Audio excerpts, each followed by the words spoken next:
الحمد لله أستعينه وأستغفره ونعوذ بالله من شرور أنفسنا من يهد الله فلا مضل له ومن يضلله فلا هادي له ونشهد أن لا إله إلا الله وحده لا شريك له وأشهد أن محمدا عبده ورسوله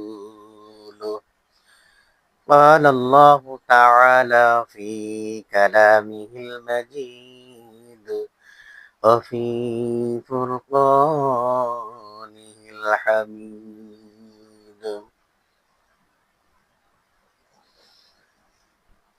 إن الله مع الصابرين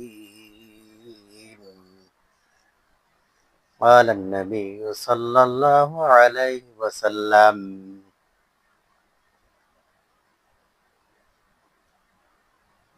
لا يؤمن أحدكم حتى أكون أحب إليه من والده وولده والناس أجمعين صدق الله العظيم আসসালামু আলাইকুম ওয়া রাহমাতুল্লাহি ওয়া বারাকাতুহু। আপনারা সবাই ভালো আছেন? সবাই ভালো আছেন? আলহামদুলিল্লাহ। হৃদয়ের পাতায় তোমারই ছবি, তুমি ছাড়া বৃথা যে ছবি। তোমার জন্য পাগল হলো, পাগল হয়ে মন। তোমার জন্য কাঁদি আমি, সৃষ্টি এ ভুবন। তুমি কামলিওয়ালা, তুমি কাউসারওয়ালা, তোমারি প্রেমেতে গাঁথি ফুলের মালা। তুমি কামলিওয়ালা, তুমি কাউসারওয়ালা, তোমারি প্রেমেতে গাঁথি ফুলের মালা। হৃদয়ের পাতায় তোমার ছবি, তুমি ছাড়া বৃথা যে সবই। ঠিক না? আল্লাহ রাব্বুল আলামিন কোরআনের মধ্যে বলেছেন, ইন্নাল্লাহা মা'আস সাবিরিন। ওগো বান্দারা, তোমরা যারা সবর করো, আমি আল্লাহ তাআলা সকল সবরকারীদের সঙ্গে আছি। ঠিক না? আল্লাহর পয়গম্বর নবী সাল্লাল্লাহু আলাইহি ওয়াসাল্লাম এমন ধৈর্যের অধিকারী ছিলেন, যেখানে আল্লাহ তাআলা এক আয়াতের মধ্যে বলে দিয়েছেন, ইন্নাকা লাআলা খুলুকিন আযীম। যেখানে আল্লাহ তাআলা আল্লাহর নবী সাল্লাল্লাহু আলাইহি ওয়াসাল্লামকে পুরা কোরআনটাই জীবন আদর্শ করে তৈরি করেছেন। ঠিক না? আমার বন্ধুরা, হযরতে রাসূলুল্লাহ সাল্লাল্লাহু আলাইহি ওয়াসাল্লামের জীবদ্দশায় ধৈর্য ধরাও কিন্তু একটা বড় বিশাল বড় গুণ ছিল। ঠিক না? বন্ধুরা আমার, রাসূলুল্লাহ সাল্লাল্লাহু আলাইহি সাল্লাম এত ধৈর্যের অধিকারী ছিল, এত ধৈর্যের অধিকারী ছিল,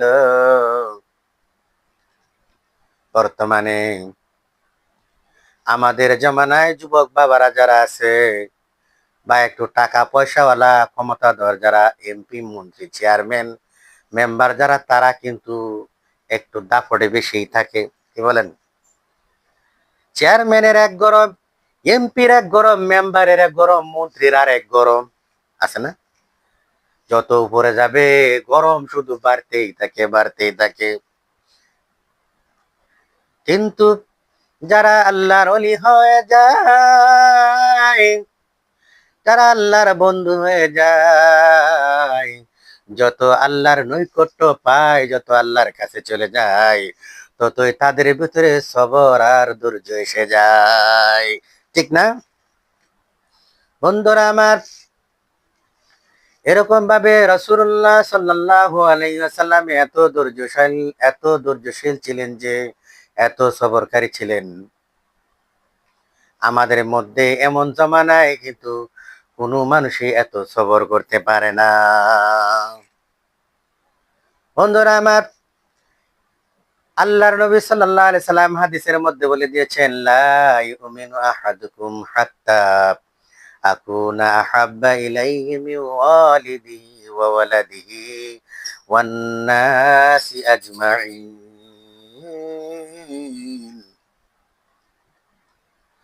আল্লাহর নবী সাল্লাল্লাহু আলাইহি সাল্লাম হাদিসের মধ্যে বলেছেন, ততক্ষণ না পর্যন্ত তুমি তোমার স্ত্রী এবং ছেলে মেয়ে, মা বাবা, বাড়ি গাড়ি, ধন সম্পত্তির চেয়ে, এমনকি নিজের জানের চেয়েও নবীকে না ভালোবাসবে, ততক্ষণ পর্যন্ত তুমি নবীর খাঁটি উম্মত হইতে পারবে না। আমার বন্ধুরা, এক মহিলা তার স্বামীকে এত ভালোবাসে, এত ভালোবাসে, শুধু বলে, সকালেও বলে শুধু, ও রইসুদ্দির বাপ, ও রইসুদ্দির বাপ, ও রইসুদ্দির বাপ, আমি আপনার এত ভালোবাসি, খুব মহব্বত করি, আমি আপনারে খুব মহব্বত করি, খুব ভালোবাসি। সকালেও জপে রইসুদ্দির বাপ আপনারে আমি ভালোবাসি, দুপুরেও বলে রইসুদ্দির বাপ আপনারে আমি ভালোবাসি, আর রাত্রের বেলাও বলে রইসুদ্দির বাপ গো আপনারে আমি ভালোবাসি। কিন্তু রইসুদ্দি যখন সকালে নাস্তাকে, যখন তার চাকরি, ব্যবসা বাণিজ্য, কৃষি কাজে চলে যায়, আর সারাদিন কাজকর্ম করে চাকরি বাকরি ব্যবসা বাণিজ্য করার পরে ক্ষেত খামার কাজ শেষে সন্ধ্যাবেলা যখন করে ফিরে আসলো, ফিরে এসে দেখে গোয়াল ঘরে যে গরু দুইটা বাঁধা ছিল, এখনো গরু দুইটা বাঁধা রয়ে গেছে, লেদা আর ছুনা দিয়ে ঘরগুলো ভরে ফেলেছে, কিন্তু সে ঘরটাকে পরিষ্কারও করে নাই এবং গরু বাছুর গুলিকে বাহিরে এনে বাঁধে নাই। ছেলে মেয়েদেরকে গোসল করায় যে খাওয়াইতে হয়, রইসুদ্দির বাপের ছেলে মেয়েকে এরকম খাওয়াও দেয় নাই, গোসল করায়ও দেয় নাই, মাদ্রাসা স্কুলেও পাঠায় নাই। রইসুদ্দির বাপ এসে দেখে ছেলে মেয়েরা মাঠে ময়দানে খেলাধুলা করছে, আর রইসুদ্দির বাবা যে গোসল করে সকালবেলায় কাপড় চোপড় গুলি গোসল খানায় রেখে চলে গিয়েছিল, এসে দেখে বিকেল বেলায় এখনো রইসুদ্দির মা কাপড় চোপড় ধোয় নাই, ধোয়া পাল্লা না করে ওই রইসুদ্দির মা তখন কাপড় চোপড় গুলি এভাবেই রেখে দিল, রান্না বান্নাও করে নাই, বিকেল বেলায় সে যে খাবার খাবে সে খাবার রান্না করে নাই। এখন আপনারা বলেন, আর শুধু ওই রইসুদ্দির মা তখন শুধু বলতেছে, রইসুদ্দির বাবু আমি আপনারা জানের চেয়েও বেশি ভালোবাসি, আমি আপনারা মনের চেয়েও বেশি ভালোবাসি, প্রাণের চেয়েও বেশি ভালোবাসি, আপনি আমার জান আর পরাণ, এত ভালোবাসা যদি বলতে থাকে গো, রইসুদ্দির মা বাপ রইসুদ্দির মার উপরে কি খুশি হবে? রইসুদ্দির বাপকে ঠিকই ভালোবাসে, কিন্তু রইসুদ্দির দেওয়া কোনো কাজ করে নাই, রইসুদ্দির রেখে যাওয়া কোনো কাজ করে নাই, আর খালি শুধু বলে, রইসুদ্দির বাপ গো আপনারে আমি খুব ভালোবাসি। রইসুদ্দির বাপ কি রইসুদ্দির মার এই সময় রইসুদ্দির রেখে যাওয়া কাজ একটাও করে নাই, কিন্তু মুখে মুখে বলতেছে রইসুদ্দির বাপ আপনারা খুব ভালোবাসি। এখন রইসুদ্দির বাপের ক্ষেতের থেকে আয়া কি ফিডাইবো না সুমা দিব? রইসুদ্দির বাপ যখন ফেডের কুদা এসে ভাত না পাবে তখন ঠিকই ধরে চুলের মুড়ি ধরে কেঁচা দিব। আল্লাহর নবী সাল্লাল্লাহু আলাইহি ওয়াসাল্লাম এই জন্য হাদিসের মধ্যে বলেছেন, যতক্ষণ না পর্যন্ত তুমি তোমার মা বাবা, স্ত্রী পুত্র, ছেলে মেয়ে, ভাই বোন, সন্তান সন্ততি, এমনকি নিজের জানের চেয়েও যতক্ষণ নবীকে না ভালোবাসবে, ততক্ষণ পর্যন্ত তুমি খাঁটি নবীর উম্মত হইতে পারবে না। আমার বন্ধুরা, এই জন্য রাসূলুল্লাহ সাল্লাল্লাহু আলাইহি সাল্লামের রেখে যাওয়া সবগুলো কাজকে আমাদের করতে হবে। আর যদি ওই রসিদ্দির মার মতো যদি বলে ইয়া রাসূলুল্লাহ, যদি ইয়া সালামু আলাইকা, ও গো নবী, মিলাদ মিলাদ শরীফ আরম্ভ করলো, ক্যাম করলো, আর বড় বড় মিলাদ দিয়া মিষ্টি জিলাপি খাইয়া পেট একবারে ভরে ফাটাইয়া ফেললো। এই মিষ্টি জিলাপি খাই আর যদি খালি বলে ইয়া রাসূলুল্লাহ, আপনারে আমরা মিলাদুন নবী পালন করে আপনাকে আমরা জানের চেয়েও বেশি ভালোবাসি, কিন্তু নবী যে কাজ রেখে গেছে রে, আল্লাহর নবী বলেছে তুমি যদি খানা খাইতে যাও বিসমিল্লাহ বলে খানা শুরু করো, আর আমার রেখে যাওয়া কাজ হলো 5 ওয়াক্ত নামাজ মসজিদে যাইয়া আদায় করো, সকাল বিকাল কোরআন শরীফের তেলাওয়াত করো, সর্ব অবস্থায় আল্লাহ তাআলার জিকির করো। এইভাবে আল্লাহ রসুলের রেখে যাওয়া কাজ আর জীবন আদর্শকে যদি কেউ উম্মত নিজের শরীরের ভিতরে যতক্ষণ ফিট না করবে, ততক্ষণ পর্যন্ত সেই উম্মত আল্লাহর নবীর খাঁটি প্রেমিক হইতে পারবে না। জোর বলেন ঠিক কিনা? প্রেমিক তো হতেই পারবে না। যারা জিলাপি খাইয়া মিষ্টি খাইয়া আর নবীর রেখে যাওয়া সুন্নতকে পালন না করে, কাজকে না করে, সেরা কখনোই নবীর আশেক হতে পারে না। এরা হলো আশেকে শয়তান। জোরে বলেন ঠিক কিনা? আমার বন্ধুরা, এই জন্য রাসূলুল্লাহ সাল্লাল্লাহু আলাইহি ওয়াসাল্লামের জীবন আদর্শের মধ্যে একটি হলো সবর। তিনি এত ধৈর্যশীল ছিলেন। একবার কোন এক সন্ধ্যাবেলায় রাত্রে কোন এক অন্য আরেক দেশ থেকে একজন বেদুইন দারোইন, একজন ইহুদি অর্থাৎ অমুসলিম, দারোইন বেদুইন ইহুদি, মুসলমান না, এরকম একটা যুবক এসে কোথাও সফরে যাইতেছে, যাওয়ার সময় সন্ধ্যা হয়ে গেল। সন্ধ্যা যখন হয়ে গেল, রাত্র ঘনিয়ে আসা শুরু করে দিল। দেখলো এখানে ওই এলাকার মধ্যে কোনো কেউ সাহায্যকারী নাই, তাকে কেউ রাত্রের বেলা জায়গা দেয় না। কিন্তু আল্লাহর নবী সাল্লাল্লাহু আলাইহি ওয়াসাল্লাম যখনই শুনতে পারলেন, তখন এই যুবকটাকে ডেকে বললে, বাবা গো,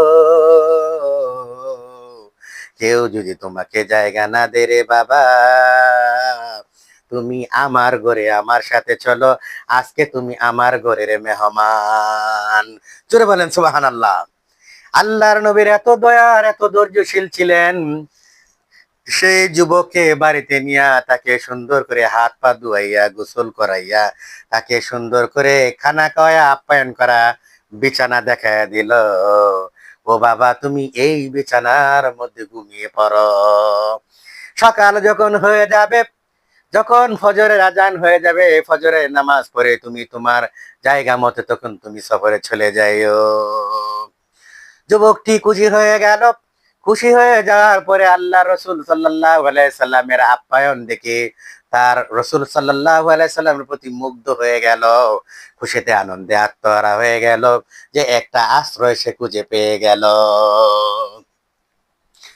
এইভাবে রাসূলুল্লাহ সাল্লাল্লাহু আলাইহি ওয়াসাল্লাম তিনি তখন তাকে বিছানা দেখাইয়া রাসূলুল্লাহ সাল্লাল্লাহু আলাইহি সাল্লাম নিজের কামরায় গিয়ে শুয়ে পড়লেন।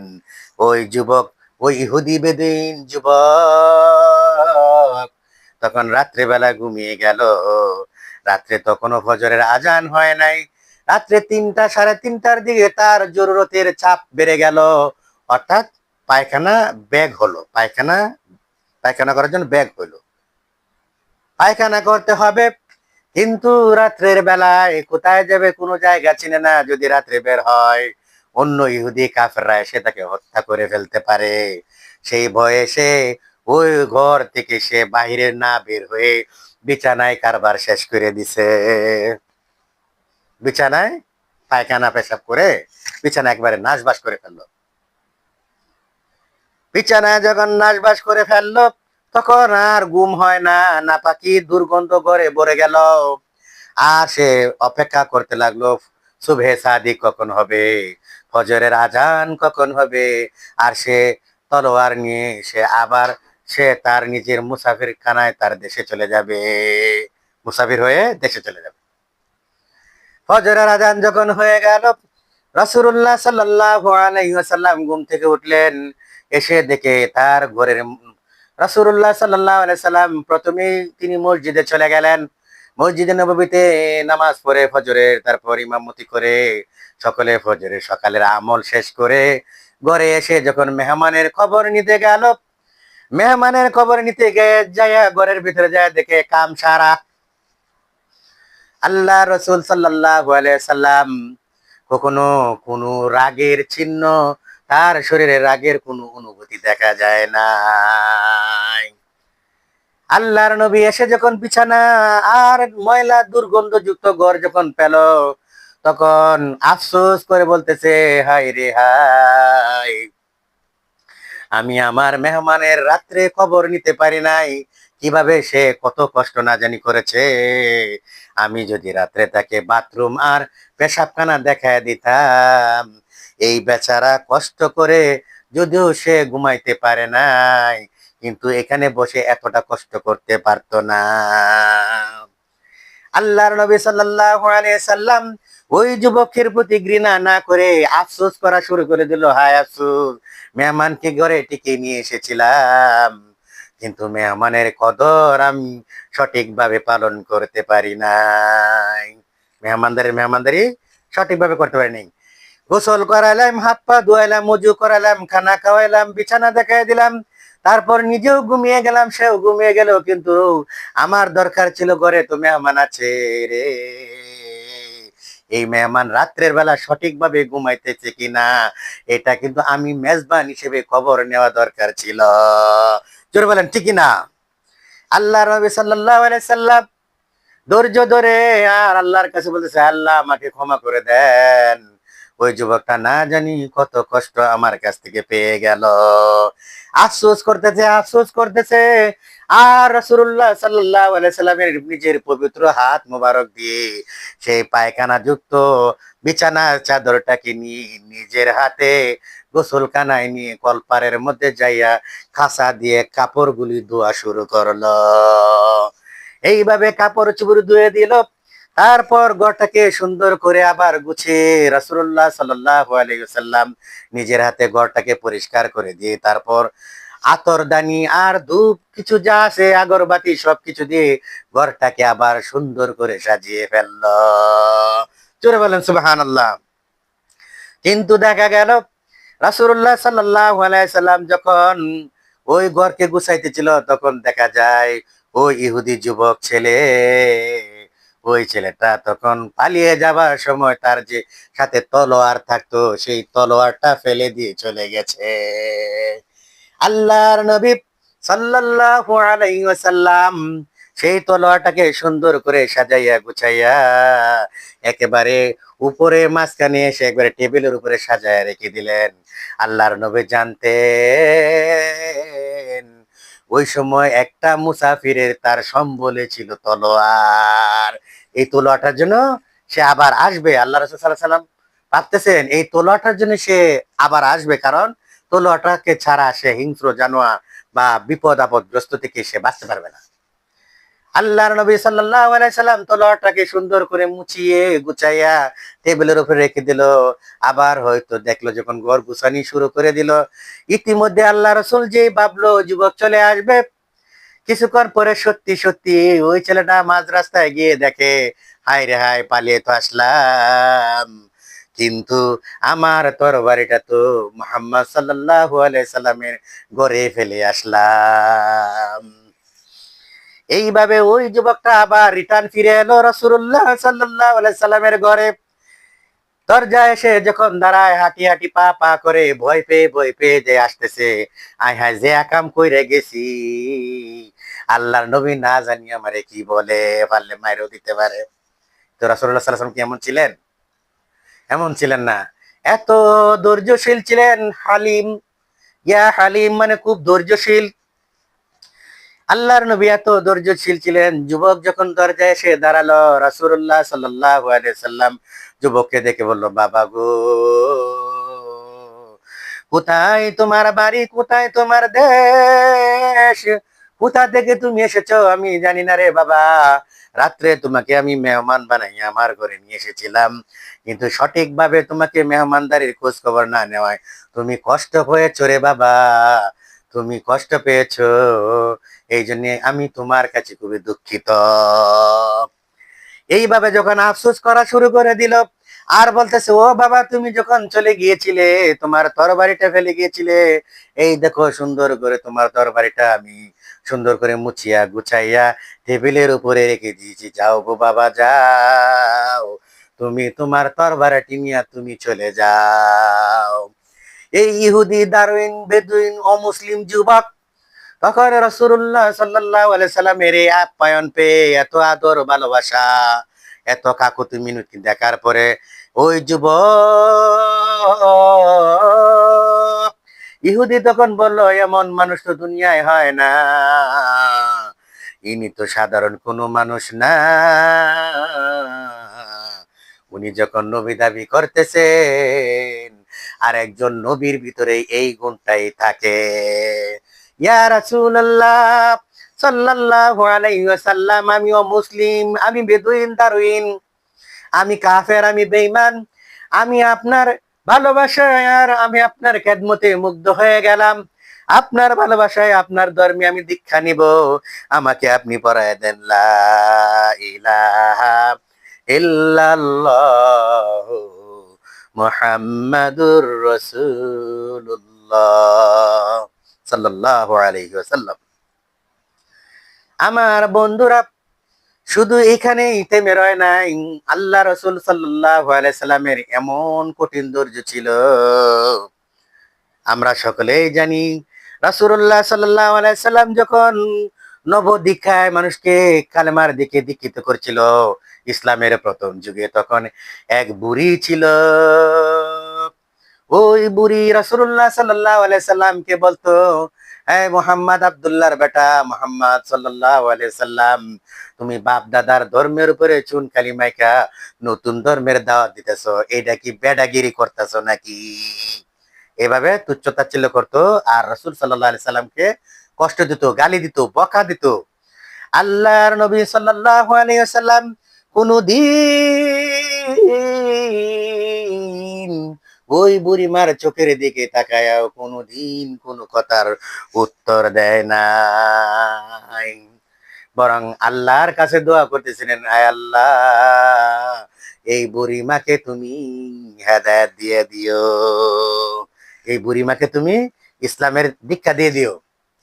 এই বুড়িমা তখন তার নিজের বাপ দাদার ধর্মের উপরে চুনকালি মারতেছে, মনে করে ওই মূর্তি পূজাকে ছেড়ে দেওয়ার কারণে, মূর্তি পূজাকে বাধা দেওয়ার কারণে মুহাম্মদ সাল্লাল্লাহু আলাইহি সাল্লামকে তুচ্ছ তাচ্ছিল্য করতে শুরু করলো। শুধু তাই নয়, তুচ্ছ তাচ্ছিল্য তো করা শুরু করলো। আর রাসূলুল্লাহ সাল্লাল্লাহু আলাইহি সাল্লাম ফজরের নামাজ পড়তে প্রতিদিন সকাল বেলায় যে রাস্তা দিয়ে মসজিদে যাইতো, ফজরের আগে ওই বুড়িমা, তখন ওই বুড়িমা রাস্তার মধ্যে কাটা পুঁতিয়ে রাখত। এমন বুড়ির বুড়ি, আমরা হইলাম কইতাম বুড়ির ঘরের বুড়ি, দেখ তোরে কি করি, কইলাম না, বুড়ির ঘরের বুড়ি যদি তোরে আরেকবার হাতে নাতে পাই, কিলাইয়া গুছাইয়া সাফা তোর খাইত করে হালামু, বলতাম না আমরা। আল্লাহর নবী সাল্লাল্লাহু আলাইহি ওয়াসাল্লাম ফজরের নামাজের সময় যখন মসজিদে যায়, পায়ে যখন যেখানে কাটা পুঁতে রাখতো, ওই কাটা যাইয়া রাসূল সাল্লাল্লাহু আলাইহি সাল্লামের গায়ে, তার পায়ের তলায় বিঁধে যাইত।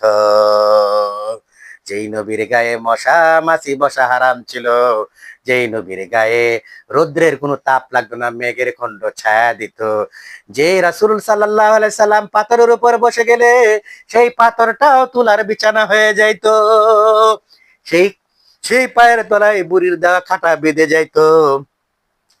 আর কাঁটা যখন বেঁধে যাইতো, রাসূলুল্লাহ সাল্লাল্লাহু আলাইহি সাল্লাম কাঁটাটা বের করে বুড়িমার দিকে তাকিয়ে একটা মুস্কি হাসি দিয়ে আবার মসজিদে চলে যাইতো। জোরে বলেন সুবহানাল্লাহ। এই ছিল রাসূলুল্লাহ সাল্লাল্লাহু আলাইহি সাল্লামের ধৈর্য। আর বুড়িমা তখন বলতো, মর মর মর, আব্দুল্লাহর বেটা মুহাম্মদ সাল্লাল্লাহু আলাইহি সাল্লাম, মর, কাঁটা বিঁধে মর, তুই মরে যা। আর মুসকি মুসকি হাসতো আর বলতো, আব্দুল্লাহর বেটা ভালো হয়েছে, কাঁটা বিনছে, পায়ের মধ্যে কাঁটা বিনছে, ভালো হয়েছে, মর, এরকম ভাবে খুশি হইতো। কিন্তু রাসূলুল্লাহ সাল্লাল্লাহু আলাইহি সাল্লাম কখনো ওই বুড়িমার প্রতি বিরক্তির চোখে তার দিকে তাকায় নাই। এইভাবে কয়েকদিন কাটা পুঁতে দেওয়ার পরে আল্লাহর নবী সাল্লাল্লাহু আলাইহি ওয়াসাল্লাম কাটাকে কুলে কুলে মসজিদে যায় ফজরের নামাজ পড়ে আবার মসজিদের থেকে বাড়িতে চলে আসতো। কিছুদিন যাওয়ার পরে হঠাৎ করে দেখে রাস্তায় কোনো কাটা নাই। রাস্তায় কেন কাটা নাই? তবে রাসূলুল্লাহ সাল্লাল্লাহু আলাইহি সাল্লাম এবার ভাবলেন, এই বুড়িমা আমার প্রতিদিন রাস্তায় কাটা দিয়ে রাখতো, সে মজা পাইতো, কিন্তু আমাকে আল্লাহ তাআলা বানিয়েছেন ওমা আরসালনাকা ইল্লা রাহমাতাল লিল আলামিন। আমাকে তো আল্লাহ রাব্বুল আলামিন পাঠিয়েছেন সমস্ত পৃথিবীর মানুষের জন্য রহমত স্বরূপ করে। জোরে বলেন সুবহানাল্লাহ। আমার বন্ধুরা, এইভাবে রাসূলুল্লাহ সাল্লাল্লাহু আলাইহি সাল্লাম বলেন, না না না, মানুষ যতই আমাকে কষ্ট দেয়, কিন্তু আমি তো মানুষের রহমতের নবী, আমি তো দুনিয়ার সমস্ত সৃষ্টিগুলির রহমতের নবী, আমি কাউকে কষ্ট দিতে রাজি না। আমার বন্ধুরা, ওই বুড়িমার খোঁজ খবর নিয়ে দেখা গেল বাড়িতে গিয়ে দেখে রে, এই বুড়িমার কেউ ছিল না। সে যাইয়া রাসূলুল্লাহ সাল্লাল্লাহু সাল্লাম বাড়িতে গিয়ে দেখে ওই বুড়িমার শরীরে এমন কাঁপুনি জ্বর উঠে গেল, জ্বরের তুলনায় বেহুশ হয়ে পড়ে রইল বিছানায়, কাঁপতে শুরু করলো। কেউ তাকে সেবা করার জন্য আসে না, কারণ জানে ওই বুড়ির বুড়ি আরো আসলে একটা খারাপ বুড়ি। কারণ ওই বুড়ি রাসূলেরও কষ্ট দিত, প্রতিবেশীদেরকেও কষ্ট দিত, কাউরেই শান্তিতে থাকতে দিত না। তাইলে এই কেউ যদি শান্তিতে না থাকতে দেয়, তাহলে বিপদের সময় কেউ আসবে? আসবে না। আমার বন্ধুরা, কিন্তু রাসূলুল্লাহ সাল্লাল্লাহু আলাইহি সাল্লাম এত ধৈর্যশীল ছিলেন, এত সবরকারী। রাসূলুল্লাহ সাল্লাল্লাহু আলাইহি ওয়াসাল্লাম তখন বুড়িমার ঘরে গিয়ে দেখে বুড়ি জ্বরে অসুস্থ অবস্থায় বেহুশ হয়ে বিছানায় পড়ে রইল। আল্লাহর নবী সাল্লাল্লাহু আলাইহি সাল্লাম পবিত্র হাত মুবারক দিয়ে, নিজের হাত দিয়ে তখন এরকম ভাবে নেকড়া ভিজিয়ে ওই বুড়িমার কপালের উপরে ভিজিয়ে জলপট্টি দিয়ে দিল। আর একটা কাপড় ভিজিয়ে তিনি তার শরীরকে হাত পাকে মুছে দিতে লাগলো, সারা শরীরকে সুন্দর করে মুছে দিয়ে বলল, মা গো, তোমার কি কষ্ট হইতেছে গো মা? তোমার জ্বর উঠেছে, কেউ তোমার খেদমতে আসে না গো মা, আমি নবী আছি তোমার পাশে। এইভাবে বলার পরে বুড়িমা যখন চোখ করলো, তখন তাকায়া তাকায়া মুহাম্মদ সাল্লাল্লাহু আলাইহি সাল্লামের চেহারার দিকে তাকায়া বুড়িমা কেঁদে ফেললেন। কাঁদতে কাঁদতে তার চোখের পানি অশ্রুতে গড় গড় করে তার বিছানা ভিজে গেল। আমার বন্ধুরা, এইভাবে রাসূলুল্লাহ সাল্লাল্লাহু আলাইহি সাল্লাম বুড়িমার খেদমত করা শুরু করে দিল। খাবার নিজ হাতে রান্না করে ওই বুড়িমাকে নিজের হাতে খাবার খাইয়ে দিতে লাগলো। বুড়িমা তখন রাসূলুল্লাহ সাল্লাল্লাহু আলাইহি সাল্লামের দয়া দেখে, ভালোবাসা দেখে আর চোখের পানি ধরে রাখতে পারে না, কাঁদতে লাগলো আর বলতে লাগলো, বাবা মুহাম্মদ, আমার আত্মীয় স্বজন প্রতিবেশীরা আমার অসুখের বেলায় কেউ আসলো না, কিন্তু তোমাকে আমি এত অত্যাচার, এত কষ্ট দিয়েছি, রাস্তায় কাটা পুঁতে দিয়েছি, এত বকা দিয়েছি, এত গালি দিয়েছি গো বাবা, তবু তুমি আমার জন্য এত কিছু কেন করতেছ? আল্লাহ নবী সাল্লাল্লাহু আলাইহি সাল্লাম বলেন, ও গো বুড়িমা, আল্লাহ রাব্বুল আলামিন আমাকে পৃথিবীর সমস্ত মানুষের জন্য রহমত স্বরূপ করে পাঠিয়েছেন গো মা। আমি তোমাকে কষ্টের বদলে কষ্ট দিতে রাজি না। কষ্টের পিছনে কষ্টের বদলে যদি কষ্টই দিয়ে দেওয়া হয়, তাহলে তো প্রতিশোধ নেওয়া হয়ে গেল গো মা। তুমি আমাকে কষ্ট দিয়েছো, আমি কষ্টকে কষ্ট মনে করি নাই। আমি তোমাকে আমার দায়িত্ব পালন করে তোমাকে আমি মায়ের মতো সেবা করতে থাকবো। আর বুড়িমা তখন কেঁদে কেঁদে বলে, রে বাবা, তুমি যে নবী দাবি করেছো রে বাবা, সত্যি সত্যি একজন নবীর গুণ হলো, একজন নবীর দায়িত্ব এটার মধ্যে হলো নবীদের সিফাত, এটার মধ্যে নবীদের গুণ সিফাত। ও বাবা মুহাম্মদ সাল্লাল্লাহু আলাইহি সাল্লাম, এতদিন যা করেছি, ভুল করেছি, পাপ করেছি, অন্যায় করেছি গো বাবা, তোমার নবীর হাতের খেদমত আমি পেয়ে আমি যখন সুস্থ হয়ে গেলাম রে বাবা, জীবনে আর যতদিন বেঁচে থাকবো কোনোদিন গুনাহ করব না রে বাবা। আমাকে তুমি নিজের জবানে সচ্চকে পড়ায়া দাও, লা ইলাহা ইল্লাল্লাহ মুহাম্মাদুর রাসূলুল্লাহ। আমার বন্ধুরা, আল্লাহ রসুলের দয়া এতই ছিল, এত সবরকারী ছিলেন, এতই ধৈর্যশীল ছিলেন। এরকম ভাবে একজন বেদুইন, একজন যুবক এসে মসজিদের মধ্যে আয়সা যখন দাঁড়ায়া পেশাব করা শুরু করে দিল, সাহাবারা কেউ তখন কোরআন তেলাওয়াত করতেছে, কেউ জিকির আজকার করতেছে, কেউ নামাজ পড়তেছে, কেউ বা অন্য বিভিন্ন ইমানি আলোচনা করতেছে। এর মধ্যে একজন ইহুদি বেদুইন যুবক এসে এই মসজিদের ভিতরে ঢুকে ওয়ালের মধ্যে পেশাব করা শুরু করে দিল। আমরা হলে কি করতাম? ঘুষায় সাফা কয় আল্লাহ মনে হইলে। ওমর রাদিয়াল্লাহু তাআলা আনহু বলেন, আমার হাতে তরবারি আছে, রাসূলুল্লাহ অনুমতি দেন কল্লাটা ফেলে দিব তরবারির আঘাতে। আবু বকর রাদিয়াল্লাহু তাআলা আনহু বললেন, ইয়া রাসূলুল্লাহ আমাকে অনুমতি দেন তাকে পিটাবো। অন্যান্য সাহাবীরা রাগে তখন এরকম ভাবে রাগে ফায়ার হয়ে গেল।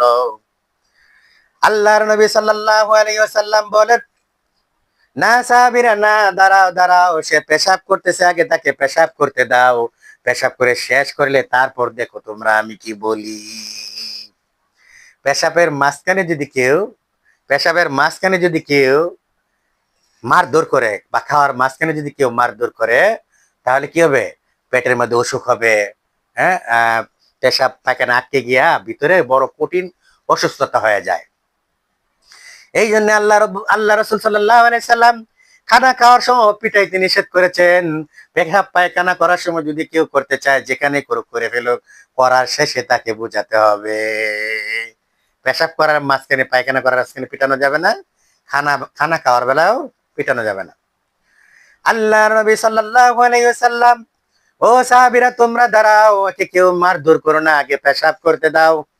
পেশাব করা যখন শেষ হয়ে গেল, আল্লাহর নবী সাল্লাল্লাহু আলাইহি সাল্লাম বললেন, ও যুবক, ও বাবা এদিকে আসো, আসো আসো বাবা বসো। তুমি তো বেদুইন ইহুদি দারুইন অমুসলিম, তুমি তো একটা সুন্দর কথা ভালো করে জানো। তোমাদের গির্জার মধ্যে, তোমাদের মন্দিরের মধ্যে কি আমরা যদি যাইয়া পেশাব করি, পায়খানা করি, সেটা কি তুমি পছন্দ করবে রে বাবা? বলে না না না না, এটা কখনোই আমি হতে দেব না। ও বাবা যুবক, শুনো শুনো শুনো, তুমি না বুঝে তো বেয়াদবি করেছো। এই জন্য আমরা, এই মসজিদটা হলো আমাদের ইবাদত খানা, আমরা এখানে ইবাদত করি রে বাবা। এরপরে থেকে কোনো দিন তুমি মসজিদে এসে পেশাব করো না। আল্লাহর নবী সাল্লাল্লাহু আলাইহি সাল্লাম যখন এইভাবে বুঝালেন মায়ার সুরের সাথে, মধুর সুরের সাথে, ওই যুবক তখন রাসূলুল্লাহ সাল্লাল্লাহু আলাইহি সাল্লামকে রাসূলুল্লাহ সাল্লাল্লাহু আলাইহি সাল্লামের পা মুবারকে, কদম মুবারকে পড়ে গিয়ে বলে, ইয়া রাসূলুল্লাহ, আমি এসেছিলাম আপনার ধৈর্য পরীক্ষা করার জন্য। আমি সত্যি বেদুইন ও মুসলিম, কিন্তু আপনার সবর পরীক্ষা করার জন্য এসেছিলাম। আসলে সত্যি আপনি একজন নবী, আর নবীর ভিতরে এই গুণটা থাকে। ইয়া রাসূলুল্লাহ, আমি নিয়ত করে এসেছি, আপনি যদি সত্যি নবী হন, তাহলে এই সবরকারীর ধৈর্যটা আপনার কাছে পাবো। আর পরীক্ষা করতে এসে পেয়ে গেলাম। ইয়া রাসূলুল্লাহ, আমি আপনাকে পরীক্ষা করতে যাইয়া আমি আপনার সবরকে পরীক্ষা করলাম, দয়াকে পরীক্ষা করলাম। ইয়া রাসূলুল্লাহ সাল্লাল্লাহু আলাইহি ওয়াসাল্লাম, আমি এই মুহূর্ত থেকে কালেমা পড়ে ইসলামী আমি দীক্ষা গ্রহণ করব। আমাকে আপনি নিজের জবানে পড়ায় দেন, লা ইলাহা ইল্লাল্লাহ মুহাম্মাদুর রাসূলুল্লাহ। আর একবার রাসূলুল্লাহ সাল্লাল্লাহু আলাইহি সাল্লামের কানে একটা কথা আসলো, ইয়া রাসূলুল্লাহ, আপনি এখানে তালিম তাসবিহ পড়তেছেন, কিন্তু আপনার মেয়ের ঘরের খবর নিয়েছেন কিনা? রাসূলুল্লাহ সাল্লাল্লাহু আলাইহি সাল্লাম বলেন, কি হয়েছে আমার মা ফাতেমার ঘরে রে? আল্লাহর নবী সাল্লাল্লাহু আলাইহি সাল্লাম দৌড়ে গেলেন, গিয়ে দেখেন মা ফাতেমা তখন ঘরে দরজা বন্ধ অবস্থায় ছিল। আর বলতেছে, কিরে মা, ঘরে কি হয়েছে রে মা, আমি একটু জানতে চাই। হযরতে ফাতেমা রাদিয়াল্লাহু তাআলা আনহা বলেন, ইয়া রাসূলুল্লাহ, আব্বাজান, আপনি আমার নবী, আপনি আমার পিতা, আপনি আমার আব্বা, আব্বাজান, আপনার সামনে যে আমি দরজা খুলে আসব, সেই পরিমাণ গায়ে আমারও এখনো কাপড় নাই। ও বাবা, আমার গায়ের তো কোনো কাপড় নাই, আপনার সাথে দেখা করা পর্যন্ত করার মতো আমার গায়ে শরীরে কোনো কাপড় নাই, আপনার জামাই কোনো কাজ করতে পায় না, ঘরে কোনো খাবার নাই। হাসান হুসাইন রাদিয়াল্লাহু তাআলা আনহুম, তারা না খেয়ে খিদার যন্ত্রণায় তারা কষ্ট করতেছে। আল্লাহ রাসূল সাল্লাল্লাহু আলাইহি সাল্লাম বলেন, মা ফাতেমা, একটু সবর করো, একটু ধৈর্য করো। আমার হাসান হুসাইন কই রে, আমার নাতিরা? ও কলিজার টুকরারা, কলিজার টুকরা, রাসূলুল্লাহ সাল্লাল্লাহু আলাইহি সাল্লাম কেমন ধৈর্য ছিলেন, রাসূলুল্লাহ সাল্লাল্লাহু আলাইহি সাল্লাম হাসান হুসাইন কেন কলিজার টুকরা ছিলেন। একবার রাসূলুল্লাহ সাল্লাল্লাহু আলাইহি সাল্লামকে আয়েশা হযরতে হুসাইন রাদিয়াল্লাহু তাআলা বলতেছেন, না না, তুমি ঘোড়া দেখছো? ঘোড়া? বলে, হ্যাঁ দেখেছি ভাই। তো না না, তুমি ঘোড়ার মতো ঘোড়া হও। আল্লাহর নবী সাল্লাল্লাহু আলাইহি সাল্লাম নাতিকে এত ভালোবাসতেন, এত সবর ছিলেন। হোসাইন রাদিয়াল্লাহু তাআলা যখনই বললেন, না না তুমি গোরা হও, সাথে সাথে তিনি গোরা হয়ে গেলেন। আর হুসাইন রাদিয়াল্লাহু তাআলা পবিত্র পিঠ মুবারকের উপরে বলতেছে, ও না না, আমি তো এখন গুড়া তো উপরে উঠলাম, কিন্তু গুড়া তো চলতেছে না কেন? দুই নানা নাতি হাসি খুশি তারা চলতে লাগলো। রাসূলুল্লাহ সাল্লাল্লাহু আলাইহি সাল্লাম নাতির কথায় তখন ঘোড়ার মতোই চলতে লাগলো, ঘুরতে লাগলো। এইবার হুসেন বলেন, ইয়া রাসূলুল্লাহ, না না, ঘোড়া তো চলতেছে, কিন্তু ঘোড়া তো কোনো ডাক ঢোক দেয় না। রাসূলুল্লাহ সাল্লাল্লাহু আলাইহি সাল্লাম কিতাবের মধ্যে সে রাসূলুল্লাহ সাল্লাল্লাহু আলাইহি সাল্লাম হুসাইন রাদিয়াল্লাহু তাআলা আনহুর মতো এরকম কথা শোনার পরে ঘোড়ার মতো তিনি ডাক দিয়েছেন। আর আমাদের বর্তমানের জমানায় নানারা নাতিরা দেখতেই পারে না, লাথি মারে, গুতা মারে, মারধর দেয়, নাস্তা দেয় না, খাবার দেয় না, কত কষ্ট দেয়, জারি মারে, কুদান দেয়, জারি দেয়, দাবার দেয়, হাত তুলে মারতে যায়, মারেও পিটায়ও। আল্লাহর নবী সাল্লাল্লাহু আলাইহি সাল্লাম যতক্ষণ পর্যন্ত হুসাইন রাদিয়াল্লাহু তাআলা গুড়া থেকে শরীর থেকে নিজে না নামতো, ততক্ষণ পর্যন্ত হুসাইনকে নিজের হাত ধরে কখনো নামাইতেন না। কারণ এই দৃশ্যটা আল্লাহ রব্বুল আলামিনও পছন্দ করেছিলেন। জোরে বলেন সুবহানাল্লাহ। আমার বন্ধুরা, ওই হাসান হুসাইন রাদিয়াল্লাহু তাআলার জন্য যখন পেটের ক্ষুধার যন্ত্রণায় কাঁদতেছিল, তখন দৌড়ে যাইয়া এক ইহুদির বাড়িতে গিয়া বললো, আমাকে একটা কাজ দাও, বিনিময়ে তুমি যা কাজ করাবে আমাকে কিছু খেজুর দিয়ে দিবে। ইহুদি চুক্তি করলো, ও মুহাম্মদ আব্দুল্লাহর বেটা সাল্লাল্লাহু আলাইহি সাল্লাম, আমার এই কুয়োতে একটা বালতি আছে, ওই কুয়াতে যাইয়া এক বালতি পানি উঠাবেন, প্রতি বালতির বিনিময়ে একটা করে খেজুর পাবেন। আল্লাহর নবী সাল্লাল্লাহু আলাইহি ওয়াসাল্লাম তখন এই মুহাম্মদ সাল্লাল্লাহু আলাইহি সাল্লাম যখন ওই কুয়ার মধ্যে শর্ত মোতাবেক যাইয়া প্রতি বালতি উঠায়, বালতি উঠাইতে উঠাইতে হঠাৎ করে রশিটা ছিঁড়ে বালতিটা কুয়োর মধ্যে পড়ে যায়। বালতিটা যখন পড়ে গেল, ইহুদি দৌড়ে এসে বলল, কি হলো আব্দুল্লাহ বেটা মুহাম্মদ, আমার বালতি তুমি ছিঁড়ে ফেলে দিলে কেন? রাসূলুল্লাহ সাল্লাল্লাহু আলাইহি সাল্লাম বলেন, না রে ইহুদি না, বালতি আমি ছিঁড়ে ফেলে দেই নাই, রশি চিরা ছিল, কেটে ছিঁড়ে পড়ে গেল। তর্কাতর্কি মানে কথার যুক্তি দেওয়ার কারণে টাস করে রাসূলুল্লাহ সাল্লাল্লাহু আলাইহি সাল্লামের গালে ইহুদি তখন একটা থাপ্পড় বসিয়ে দিলেন। জোরে বলেন নাউজুবিল্লাহ। আল্লাহর নবীর গায়ে যে গায়ে মশা মাছি বসা হারাম ছিল, সেই হাসান হুসেন কলিজার টুকরার জন্য ইহুদির হাতের থাপ্পড়কে তার বাড়ি থেকে কাজ করে খেজুর নিয়ে তারপর চলে গেলেন। যাওয়ার আগে বলল, ওরে ইহুদি, তুমি যে আমাকে থাপ্পড় মারলে রে বাবা, হাতে কি ব্যথা পেয়েছো কিনা? আমরা হইলে কইলাম, ও ল, এশের রূপে শশের, একটা থাপ্পড় দিছে, আমি আরো তিনটা দিলাম, হইলে ঠিক না? আল্লাহর নবী বলেন, না না না, আল্লাহ রাব্বুল আলামিন আমাকে পাঠাইছেন, ওয়া আরসালনাকা ইল্লা রাহমাতাল লিল আলামিন, আমাকে আল্লাহ তাআলা সমস্ত পৃথিবীর সৃষ্টি করার জন্য রহমত স্বরূপ করে পাঠিয়েছেন। তোরা বলেন ঠিক কিনা? ওই ইহুদি তখন দেখলো এইভাবে তার থাপ্পড় মারার পরে তার হাতে যেন কোনো জ্বলা পোড়া শুরু হয়ে গেল। আল্লাহর নবী বলেন, ও ইহুদি রে, কয় বালতি পানি উঠাইলাম, এতটি খেজুর আমাকে দিয়ে দে রে। আমার নাতি হাসান হুসাইন ক্ষুধার যন্ত্রণায় নাকে তারা কান্নাকাটি করছে।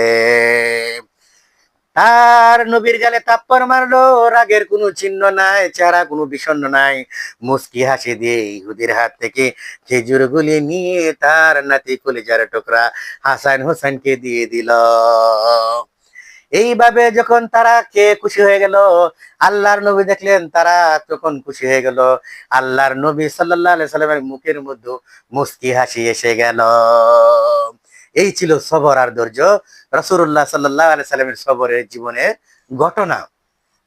আমার বন্ধুরা, ওই ইহুদি যখন থাপ্পড় মারলো, তখন থাপ্পড়ের মারার কারণে বলল, কি বাবা আর কি ভুল করলাম, এমন সুন্দর মানুষ কি করে দুনিয়াতে হয়, এটা কোনো সাধারণ মানুষ না, এই লোকটা আসলে কোনো একটা অসাধারণ মানুষ হবে। খোঁজ খবর নিয়ে জানা গেল ইনি হলেন মুহাম্মাদুর রাসূলুল্লাহ সাল্লাল্লাহু আলাইহি ওয়াসাল্লাম।